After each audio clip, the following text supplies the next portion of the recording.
तो दोस्तों, आज की कहानी एक शिकारी की जो एक जंगल में शिकार करने आया, लेकिन वहाँ का अद्भुत नज़ारा देखकर कुछ पल के लिए मंत्रमुग्ध हो गया।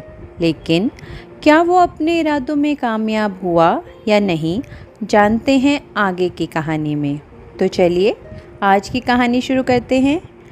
एक शिकारी कुछ हंसों का शिकार करने जंगल में आया। वो चाहता था कि उनको पकड़कर चिड़ियाघर में ले जाए, जिससे लोग खुश होकर उन्हें देखें। शिकारी ने देखा कि एक तपस्वी जंगल में तपस्या कर रहा है और सारे हंस उसके आसपास बैठे हुए हैं। उसने सोचा कि अगर तपस्वी जाल बिछा दे तो उसका काम आसान हो जाएगा। जब तपस्वी ध्यान से उठा तो शिकारी ने उसके पास जाकर उसको समझा बुझाकर जाल लगाने को कहा।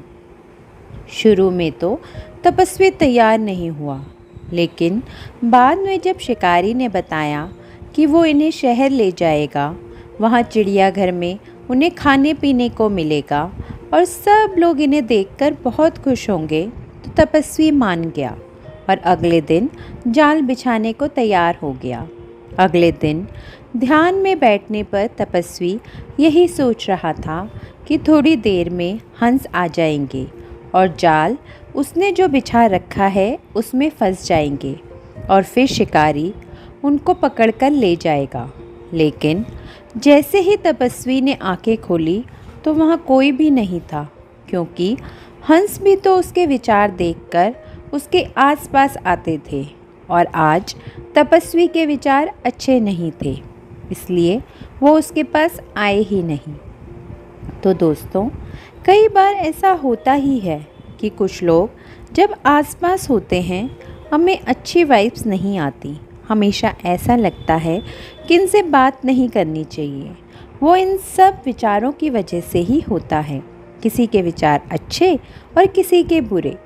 तभी तो कहते हैं ना, किसी इंसान को परखना हो तो उसके दोस्तों को देखना चाहिए, क्योंकि दोस्तों के अच्छे बुरे विचारों का असर हम पर पड़ता ही है। तो आज की कहानी बस इतनी सी, और ऐसी ही कहानियों को सुनने के लिए इस चैनल को लाइक, सब्सक्राइब और शेयर करना ना भूलें और इंतज़ार करते रहिए मेरी अगली कहानी का।